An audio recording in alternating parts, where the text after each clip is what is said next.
All right, this is going to be my reaction video to the Ravens 16-13 loss to the Steelers. Look, credit to the Steelers and their young quarterback for being able to make plays. Najee Harris with a great catch in the end zone to win the game in the final minute or almost the final minute of the game. Look, it's about as disappointing a loss as in my opinion, personally. You know, you may hold a different opinion, and that's no problem. I did not think that really anyone played particularly well, to be honest with you. Some of the guys that now, granted, Mark Andrews did have 9 catches. J.K. did run for almost 100 yards. Gus was almost non-existent. I don't remember Gus really having much of an impact. I'm not sure what that was about. I do know that the Steelers, credit to the Steelers for real, for basically saying if you want to go 22 personnel, we're going to play a 6-2. Collinsworth, it has to be something obvious for Collinsworth to kind of mention it and give it that much attention, because I just don't think that they give great analysis, to be real, but that's just, my own opinion. But at least they did cover it, and they did mention, hey, the Ravens, whenever we've gone 22 personnel, the Steelers have matched with a 6-2. But it was not when we went 21 personnel or when we went 12 personnel with Likely on the field. The Steelers didn't play that 6-2 all game. They only played it versus 22 personnel. And that's one of the things that's frustrating. I'm frustrated with the offense and the defense. I hope you are too, with both sides. I understand that they'll be, blame the offense, blame the defense. Man, blame all of them. Look, Roquan Smith didn't play well. Isaiah Likely had at least 2 drops, I thought. I did not think our receivers blocked well out there in space, times where J.K. is fighting for extra yards. Chuck Clark played well. I thought Brandon Stevens actually played quite well, particularly on that first drive. My overall point with this, to be honest with you, here up front, I'm going to talk about our defense. Now, you can focus on our offense, and our offense stunk. We only had 240 yards. We gave up 350 yards and 22 first downs to a Steelers offense that, I'm going to be honest with you, is not incredibly talented. They're just not. I don't know where they rank points per game, but comparing them to the teams that the Ravens could face in the playoffs, there's just no comparison. If you were to look at the top 10 or 12 offenses across the NFL, the talent is just not the same. That's not a very talented offense. It's just not. I'm going to let some of the stats show while I talk about our defense versus the Steelers' offense. Here's their possessions. Steelers' first possession, 15 plays, 73 yards. We showed no ability to stop them. I said that from the beginning in our Discord. The second possession, if you remember, they get Najee Harris for 9 yards, then Najee Harris for 5. Kenny Pickett falls down on a 1st and 10 play action from their 39. Then they complete a long pass, and they don't get it on a ball that's completed to George Pickens on 3rd and 3. So we have them in 2nd and 17. And they get 14 yards to Deontay Johnson, and then George Pickens makes the catch down the right sideline when Kenny Pickett, was able to escape pressure. Didn't count because Pickens stepped out of bounds, so we had to get him to punt. But we were very fortunate there. The third possession for them, 11 plays, 44 yards. A bunch of short runs, don't get me wrong, and we're very fortunate that they don't get a field goal there to have at least 6 points at that time. Marlon Humphrey with a great effort, to be honest with you. The Steelers' 4th possession is the end of the half. They take a knee after we take a 10-3 lead. We're very fortunate to have a 10-3 lead. Smart play by Ronnie Stanley after that 3rd down run by J.K. for 7 yards on a 3rd and 16 with 22 seconds left in the half. Smart play by Ronnie Stanley to kind of pull Cam Hayward down and kind of provoke him for real.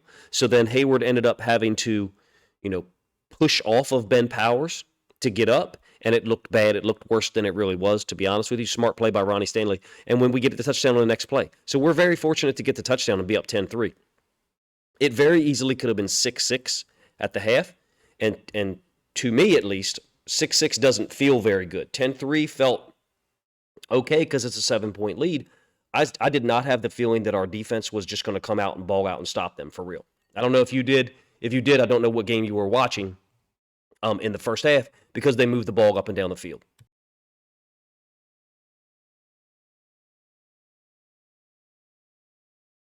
All right, then to prove it, in the second half, their, 4th possession, 5th, whatever. If you count that kneel down at the end, that's fine. So let's call it the 5th. 12 plays, 43 yards. They get a field goal. Again, we're fortunate, if you ask me, that they don't score there. They get a field goal on their next possession, which I guess would be their sixth possession, 13 plays, 80 yards. We finally force a punt on their seventh possession, 5 plays, 7 yards. Then they go touchdown, 11 plays, 80 yards. I don't feel like the defense played well. Like, Roquan didn't play well. I didn't think Kyle Hamilton played well. I didn't think Marcus Williams played well. Marlon was never targeted, it seemed like. So I'm not sure why that is. Maybe we were rolling the coverage a certain way. To me, everything was way too easy for the Steelers offense. When I say that I don't think they're tremendously talented, what I mean is I didn't think we put enough pressure on anything. We didn't stop anything. To my knowledge, they almost had 200 rushing yards for the game, I believe. Yeah, I got 198 for team rushing stats. So I'm not sure how they get to 198. Yeah, 198 on 41 carries, 4.8 yards per carry. I don't think that rushing offense is that talented. And they chewed us up. Our defense looked tired, I thought, and we stopped nothing.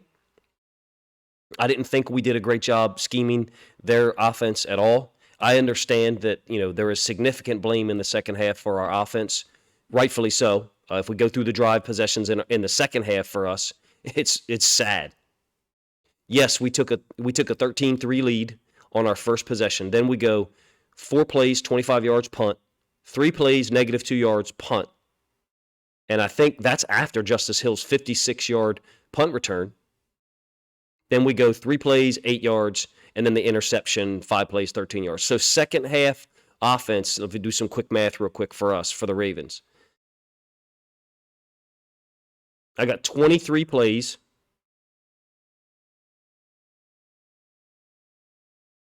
I got 23 plays for the Ravens for 85 yards in the second half, if I did my math right. So you feel free to double check me on that. So I don't think the offense played well, and the offense played terrible in the second half. And the defense, I didn't think the defense played well all game. I feel like the Steelers scored 16 points and very easily could have had 23. I said early on in the game in our Discord, and I don't think some of the guys liked it because it comes across as negative. I said, man, I think we got to score 24 points to win. Now, we certainly did not. The Steelers had to score on a third down to Najee Harris in the final minute just to get to 16. But I think the opportunities were there. The larger point for me is I think the more talented offenses we see in the playoffs are going to have way less trouble than the Steelers are. That's just what I think I saw after tonight's game. If I was to really overreact to just tonight's game and not the entire, I understand that we only gave up 16 points, and 16 points should generally be enough to win. I would agree with that statement. But I just don't feel like we stopped anything. We didn't stop the run game at all.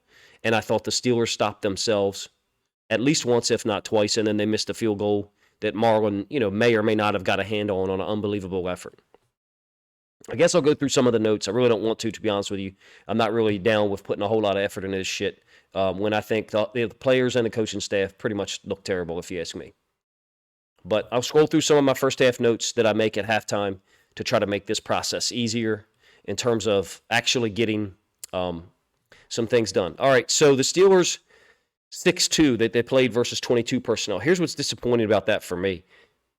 That's what they're doing. So you don't have anything in to manipulate that? You just want to keep banging your head against the wall by going 22 personnel and running the football? Yeah, we did occasionally bust some decent runs. Don't get me wrong. I understand that. But we didn't do anything, in my opinion. I thought one time we came out on 1st and 10 and we went play action in the second quarter, and we got beginning of the third quarter, we got an illegal snap on Linderbaum. I have never seen that. I've seen centers adjust the ball often, a lot, and I think some centers are allowed to adjust the ball too much. I don't know what was called, but that was a 1st and 10 where we were going play action out of 22 personnel against that 6-2 look. I don't know why we didn't try to attack in the flats, put their edge players in a little bit more conflict with the motion. We ran away from Ricard one time this game, to my knowledge. And what I mean by that is he lined up at tight end to our left, and we ran a counter scheme to our right where we pulled a left guard and left tackle. And Ricard scoop blocked on the backside. That just means he tries to cut off a backside tackle or backside DN, outside linebacker, from getting involved in the play. And we got 12 yards. I'm like, does no one on this staff think about, hey, why don't we run away from Ricard, or why don't we motion Ricard one direction and then run in if this is what we're going to do? I mean, if we're going to bang our head against the wall against out of 22 personnel. When we went 21 personnel, the Steelers did not play that 6-2. I'll post a picture up. I should have put it in this. I don't think I have it here. A picture of what they were playing.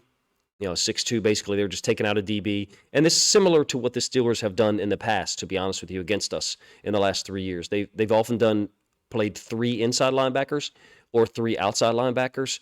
I don't know about you. I was kind of shocked that Devin Bush, it's like he doesn't look like the same player at all. Robert Spillane is so much better than him, and that should be obvious after just watching one game, not just this one. He's just a better player than Devin Bush. I think he outplays him every time he gets a chance to be on the field, and he's always played well against us. Typically, they've played with 3 inside linebackers or 3 outside linebackers against our 22 personnel. This time, they went with a 4th D lineman, basically a 6-2, like Collinsworth mentioned. And, I thought they really took our running game apart early. J.K. did get some things going. Don't get me wrong, a little bit later in the first half. So another thing that frustrated me was the Steelers ran this jet sweep out of 11 personnel. I think they ran it 5 times. One time it was in the gun. The other 4 times was under center. And I thought the jet sweep and then the complementary plays off of it just gave us trouble. Like, they ran the jet sweep early.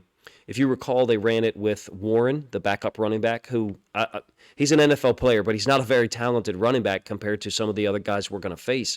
When I say that the Steelers aren't talented, I'm using a specific example there, and I'm not trying to be disrespectful towards him. There's just probably 100 other more talented running backs in the NFL, or 70 or something like that. But anyway, they run a jet sweep to him, and we're not prepared for it. Okay, maybe we hadn't seen it. Then they come back to it later and they run it again. Then they start running complementary plays off of it. They show the same look, the same motion, and then they run a complementary play off of it. They run a split zone or an inside zone or a play action pass. And that's my problem with what the Ravens do, or what I should say they don't do, is we don't run complementary plays out of the same looks. If you ask me, we get in this look and run this play. Then we get in this other look and run this other play. But that's a real specific complaint about a very specific player or formation. I thought it didn't matter who they handed it off to on the jet sweep. The Steelers were able to get yards out of that twin wing formation from 11 personnel. I thought they looked in control of our defense early and out formationed us multiple times. Our first drive did look pretty good, obviously. We completed 3rd and 6 to Andrews for 6 yards, then a 3rd and 8 completed to Robinson on the right side, and then we didn't go back to Robinson much at all. It's like they've got 3 DBs on the field. I don't know. It seems to me there could have been opportunities to manipulate them. Basically, go 22 personnel, let them play their 6-2, and then let's attack them with the pass game. And we just would not do that. I was really disappointed on this first possession. We did put 2 running backs on the field at one point. We put Hill and Gus on the field at the same time and ran a QB power read for 4 yards. And then the very next play, we go jet sweep to Andy Isabella, which I've never seen. I've never seen us really run the jet sweep with anybody but Duve, and the play got 1 yard, and it was very disappointing to me. We did at least tie the game at 3. All right, their second possession, the Steelers, like I said, we got 2 lucky breaks. Pickett fell down on that 1st and 10 play action, which created the 2nd and 17. And then they complete a long pass to Deontay Johnson, complete another long pass to Pickens, which fortunately for us didn't count. So we're lucky to get them, to punt. Our second possession, we come out and do nothing. We go 3 and out. Just everything tonight was disappointing for me. We did not attack the flats, put the edge players in conflict. We didn't motion and then have a little bit of an elongated motion where the fullback or whoever's going in motion goes out into the flats, forcing the edge player to decide. We did it one time on a QB power read, and we still misblocked it. Spillane made a tackle for loss. Very fortunate the Steelers didn't get a field goal in their third possession like I talked about. They had, if you ask me, they self-destructed offensively multiple times. They had a 3rd and 3 where they go 11 personnel, spread us out, and they throw it to Freiermuth. And Chuck Clark, who played well, made a nice play on it. Don't get me wrong. It's like, it's 3rd and 3, guys. You're running the ball down our damn throat. Keep running the football. And, you're in field goal range already, so what's the difference if you don't get it? Because I thought they had a pretty conservative play calling most of the game, so that's my point. 3rd and 3, if you're playing conservative, if you're playing with the recognition that, hey, we might have to settle for field goals tonight because the Ravens' defense is pretty good, why go into that situation on their third possession, which again forced the field goal that they missed that hit off the right upright. All right, our third possession, we're so frustrating. We go Dobbins, a huge gain for 17 on the first play, and then Dobbins gets 12 later on that possession. we are at least able to get down there and get the touchdown. But everything seems difficult. There's no complementary plays built off of the Ricard motion, in my opinion, where Ricard is motioning, let's say, left to right, and we would often hand the ball off to Dobbins or Gus, who would be winding it back behind him. Where are the complementary plays that go in the opposite direction? At some point, I'm not gonna do it right now because I'm too pissed off, and it's not worth my time because nobody's gonna watch the video anyway this week. I would like to like chart the number of motions that I've seen Ricard do. Let's say it's 400 this year, or let's just make it 200. Let's say he's gone in motion left to right 200 times. How many times have we run a play back against the grain of his motion? The Steelers did that 6 or 8 times tonight off of that jet sweep motion. And that's my point in praising the way that they played and the way they game planned against our defense, and criticizing the way that we handled things from our defensive standpoint and the way that we didn't game plan offensively and we didn't adjust, in my opinion. We only ran the ball away from Ricard's motion away from Ricard one time, and it was later on in the game. But in any case, we were able to get a 10-3 lead at the half, and then go up 13-3, and everything looks great. But if we're going to lose a game, we might as well do it like this. We might as well do it where we blow it, and at least it sticks in our heads as fans and as coaches, or I guess it should stick in our heads, as coaches. We did come out at the first possession of the third quarter, and I thought we had a plan.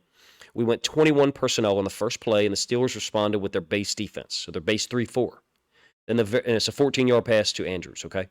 Then the next 2 plays, we go 22 personnel, and the Steelers match with their 6-2 look. So they take a DB out and they sub in a D lineman. So we had it confirmed. Now, why the hell it takes until early third quarter for us to have it confirmed what they're doing, I do not know. I know high school teams that would adjust faster against that, meaning 22 personnel, we're getting the 6-2 look, 21 personnel, 12 personnel, maybe 11 personnel, we're getting, base defense or nickel. I know high school teams that would adjust faster, that wouldn't need to confirm on the first possession of the third quarter. That's why I'm so pissed off that I'm sure you guys can hear my voice. But at least on this first possession of the third quarter, on a 3rd and 7, we're able to complete it to Andrews for 18. So awesome. And then we are able to complete a 19-yard pass to Andrews on a 2nd and 25. I mean, Andrews balled out. Like, don't get me wrong. We did have certain guys play well, but some of our best players, I did not think. Look, Justin Houston looked tired, I thought. Roquan Smith did not press the line of scrimmage at all. I don't know if you guys noticed it, by the way. With the ball on the hash, we were putting Roquan Smith into the boundary because teams have been attacking us with running backs into the boundary so much, and then Roquan gets beat for the game-winning play. And I don't think he played it well at all. He has his eyes on the quarterback. It's man. It's a motion out of the backfield by the running back, and Roquan motions out to take the running back Harris. That's man, okay? That is man. That is your man. You should have eyes on your man, and he has eyes on the quarterback. Quarterback throws it over his head. I understand what some people are going to say. Well, what if the quarterback scrambles? That's not your job, Roquan. Your job is to play man on the guy you're assigned to. And that is one of my complaints about this defense tonight. I felt like there was guys who weren't doing their job across the board. D-line, inside linebackers, and safeties and corners, to be real with you. I didn't think Kyle Hamilton played well. I know he had the big hit early, but I thought in order for us to get pressure, we were having to bring heat and kind of open ourselves up. In any case, we get a field goal. Sorry for the digression. Open the third quarter, go up 13-3.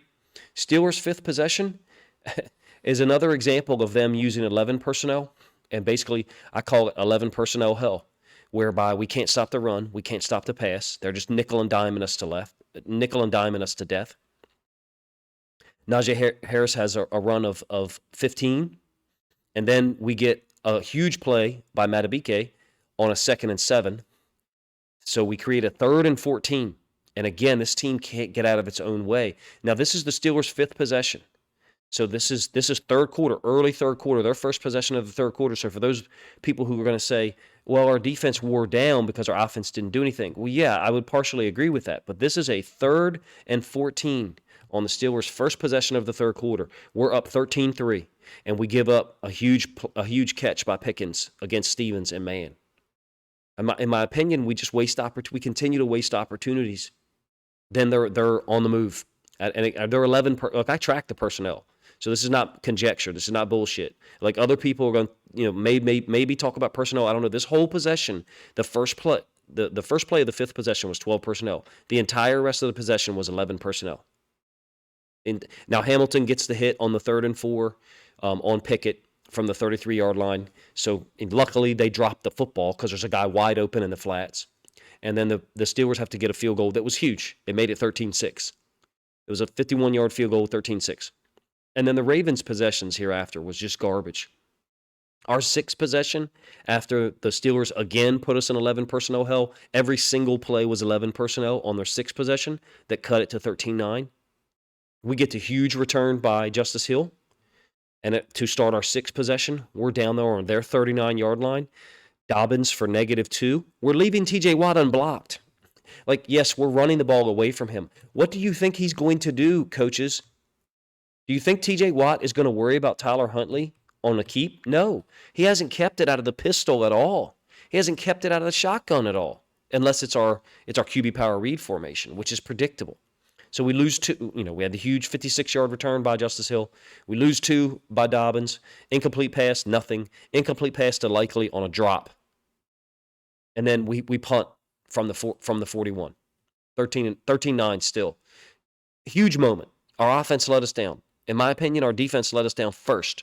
I know a lot of y'all are going to see it the other way, that our offense let us down first, and then the defense gave up the touchdown late. Our defense was cracking and folding already. Seventh possession is the only time we were able to get a stop in the second half, other than, the kneel down that they took to finish the game. And it was, a huge play by Madubuike to get a sack on a 2nd and 10. I thought he balled out. 2nd and 10, sack for a loss of 8. And then 3rd and 18, Chuck Clark with another great play on fire move to force a punt. So that was amazing. Offense gets the ball back, does nothing. We go 22 personnel first play. Like, if you don't want to play that game in terms of dealing with their 6-2, stop going 22 personnel. You can choose that. You're in control of that. That's the way. Look, some of you guys aren't football coaches or players, so you don't know, and that's okay. I wouldn't expect you to. That's the way football works. You see, maybe through a quarter, or maybe in the Ravens' case, maybe the whole first half, hey, we go 22 personnel. They're matching with their 6-2. If I want to avoid that 6-2 look, maybe I don't feel confident in the play calls that I have or whatever, or my players, I can stop going 22 personnel. I can go 11. I can go 12. I can go 21. The Ravens even went 31 one time when we put Gus Edwards, Justice Hill, and Ricard on the field with 1 tight end and 1 receiver. That was a play that I talked about earlier in the reaction video. In any case, our 7th possession, we do nothing. End up having to punt. We run the ball on a 3rd and 3, completely predictable play. At least we gave it to Dobbins, though. At least we gave it to Dobbins as opposed to someone else. But I believe this is the play where Prochet is in motion. And it's like no one thinks we're handing the ball off to Prochet on the jet sweep. What the hell good is that? You might as well just line him up over on the other side as a blocker, or whoever it is. Just another poor moment by our offense. It was at least 21 personnel, but gave them the punt, which basically led to the ending of the game, or somewhat led to the end of the game. I know that we did get the ball one more time, and we were unable to do anything with it. Look, it's as frustrating as a loss for me. I'm sure that you can probably hear it in my voice. It's as frustrating a loss for me as we've had this year, with the Giants game being a close second, Jacksonville and Miami being tied for 3rd and 4th. You let me know what is the most frustrating loss for you. This one for me is this frustrating because I feel like this is a team that is not that talented, in my opinion. And we went out there defensively and gave up big plays all night long. I mean, we gave up 2 20-yard catches on the Steelers' 8th possession. Yes, I understand Freiermuth made a nice play, and Kenny Pickett, we made him look like an all-star tonight. He made 2 amazing throws, but that's on our defense. Like, I understand our offense sucked, all game long, or most of the game. In my opinion, this is a complete loss. Players, coaches, has me pissed off, to be honest with you, thinking that really, to be honest with you, this is pretty much a waste of time for me to sit here and even talk about, because I don't know, I don't know how much our players wanted this game. The last quarter, if you were to just watch it and not look at the color of the jerseys and not be either a Ravens fan or a Steelers fan, if you were to watch it impartially and you were to say that the Ravens players wanted it more, you would be lying. You would be lying. The Steelers were playing downhill. They were defeating blocks on defense. They were executing blocks on offense. Their O-lineman was pass proing better, other than the Matabike sack that I mentioned. In my opinion, the Steelers deserve this win. And we, Ravens, deserve this loss because we left points out there on the field, yes. And defensively, we should have given up at least 20 points, maybe even 23. We're very fortunate that the Steelers didn't have a touchdown earlier. And let's be honest, on the first possession, if you had that play between Pickens and Stevens one-on-one, isolated one-on-one in the end zone, how many times do you think that Brandon Stevens is going to win that matchup? Now, credit to him, he did. I thought he played generally pretty well tonight, except for the diving catch that Pickens had on the left hash, in the third quarter. But my point is, they could have very easily scored a touchdown on the first possession. It was a misleading score, guys, when it was 13-3. The gameplay did not represent a 13-3 Ravens lead. It did not. And in my opinion, that's part of the thing that fools us as fans, because we look at the score, but the gameplay, in my opinion, was closer to 50-50, and in some cases even it swayed in the Steelers' favor. And that's what was frustrating for me, that we were unable to get anything going offensively at all in the second half. And whoever you want to blame coaching-wise, blame them. Whoever you want to blame players-wise, go ahead and blame them. I think they all deserve blame. They're all frustrating to me. I have zero confidence that they'll be able to go up to Cincinnati and win that game next week. None. I mean, I can't sit here in good faith and watch the Steelers game against a team that is nowhere near as talented as the Bengals offensively and say we're going to be able to stop anything out of 11 personnel. Steelers put us in 11 personnel hell again. That's what they have done to us for the last 2 or 3 years. It's what their offense has done to our defense consistently. Go back and look at the game last year that we lost up in Pittsburgh, the second time we played them. They went 11 personnel the whole second half, and they were unstoppable, just like tonight, except for one stop. I went back and looked. Anyway, let me know what you think of my thoughts if you listen this long. Forgive the negativity, but it's a game where I kind of had the feeling that this was going to happen as the game developed. And certainly once the third and fourth quarter gameplay showed, it did not look like the type of game where we were going to make a game-winning play. And they were. Appreciate you guys' time. Let me know what you think of the video in the comment section.